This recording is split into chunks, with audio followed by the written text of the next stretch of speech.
ನಮಸ್ಕಾರ ಸ್ನೇಹಿತರೆ, ನೇಪಾಳದಲ್ಲಿ ಉಂಟಾಗಿರುವ ಭಾರೀ ಮಳೆ ಮತ್ತು ಪ್ರವಾಹದ ಪರಿಸ್ಥಿತಿಯ ನಡುವೆ ಕರ್ನಾಟಕದ ಕೆಲವರು ಸಂಕಷ್ಟಕ್ಕೆ ಸಿಲುಕಿದ್ದಾರೆ. ವರದಿಗಳ ಪ್ರಕಾರ ಕರ್ನಾಟಕದ 13 ಮಂದಿ ನೇಪಾಳ ಟಿಬೆಟ್ ಪ್ರದೇಶದಲ್ಲಿ ಸಿಲುಕಿರುವ ಮಾಹಿತಿ ಬಂದಿದೆ. ಹಾಗಾದರೆ ಅವರು ಎಲ್ಲಿದ್ದಾರೆ, ಅವರ ಪರಿಸ್ಥಿತಿ ಹೇಗಿದೆ, ಅವರನ್ನು ಸುರಕ್ಷಿತವಾಗಿ ಕರೆತರಲು ಏನು ಕ್ರಮ ಕೈಗೊಳ್ಳಲಾಗಿದೆ? ಈ ವಿಡಿಯೋದಲ್ಲಿ ಎಲ್ಲ ಸಂಪೂರ್ಣ ಮಾಹಿತಿ ತಿಳಿಯೋಣ. ವಿಡಿಯೋ ಕೊನೆ ತನಕ ನೋಡಿ.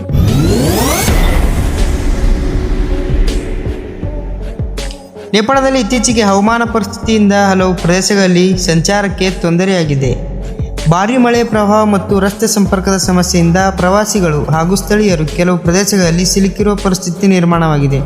ಈ ಹಿನ್ನೆಲೆಯಲ್ಲಿ ಕರ್ನಾಟಕದ 13 ಮಂದಿ ಕೂಡ ನೇಪಾಳದಲ್ಲಿ ಸಿಲುಕಿಕೊಂಡಿದ್ದಾರೆ. ಇದು ಕರ್ನಾಟಕದ ಕುಟುಂಬಗಳಿಗೆ ಆತಂಕ ಮೂಡಿಸಿದೆ.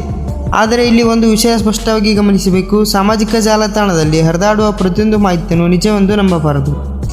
ಅಧಿಕೃತ ಅಧಿಕಾರಿಗಳಿಂದ ಬರುವ ಮಾಹಿತಿಯನ್ನೇ ಆಧಾರವಿಟ್ಟುಕೊಳ್ಳಬೇಕು. ನೇಪಾಳದ ಪರ್ವತ ಪ್ರದೇಶಗಳಲ್ಲಿ ಮಳೆ ಹೆಚ್ಚಾದಾಗ ರಸ್ತೆ ಮತ್ತು ಸಂಪರ್ಕ ವ್ಯವಸ್ಥೆಗಳ ಮೇಲೆ ಪರಿಣಾಮ ಬೀಳುವ ಸಾಧ್ಯತೆ ಹೆಚ್ಚಿರುತ್ತದೆ. ಕೆಲವು ಕಡೆಯಲ್ಲಿ ರಸ್ತೆ ಸಂಚಾರ ಸ್ಥಗಿತಗೊಂಡಿರಬಹುದು. ಮೊಬೈಲ್ ನೆಟ್ವರ್ಕ್ ಅಥವಾ ಇಂಟರ್ನೆಟ್ ಸಂಪರ್ಕದಲ್ಲಿಯೂ ಸಮಸ್ಯೆ ಉಂಟಾಗಿದೆ. ಇಂತಹ ಸಂದರ್ಭಗಳಲ್ಲಿ ಹೊರಗಿನ ಕುಟುಂಬಗಳಿಗೆ ತಮ್ಮವರೊಂದಿಗೆ ಸಂಪರ್ಕ ಸಾಧಿಸುವುದು ಕಷ್ಟವಾಗುತ್ತದೆ. ಇದೇ ಕಾರಣಕ್ಕೆ ವಿದೇಶ ಅಥವಾ ಬೇರೆ ರಾಜ್ಯದಲ್ಲಿರುವ ಪ್ರವಾಸಿಗರ ಕುಟುಂಬಗಳಿಗೆ ಆತಂಕ ಹೆಚ್ಚಾಗಿದೆ. ಕರ್ನಾಟಕದ 13 ಮಂದಿ ನೇಪಾಳ ಟಿಬೆಟ್ ಭಾಗದಲ್ಲಿ ಸಿಲುಕಿರುವ ಮಾಹಿತಿ ಹೊರಬಂದಿರುವುದು ಈ ಸುದ್ದಿಯ ಪ್ರಮುಖ ಅಂಶ. ಇವರ ಸುರಕ್ಷತೆ ಬಗ್ಗೆ ಕುಟುಂಬಸ್ಥರು ಮತ್ತು ಅಧಿಕಾರಿಗಳು ಗಮನ ಹರಿಸುತ್ತಿದ್ದಾರೆ. ಆದರೆ ಇವರ ಬಗ್ಗೆ ಖಚಿತವಾದ ಸ್ಥಳ, ಆರೋಗ್ಯ ಪರಿಸ್ಥಿತಿ ಅಥವಾ ಅಧಿಕೃತವಾಗಿ ದೃಢಪಡಿಸಿಲ್ಲ.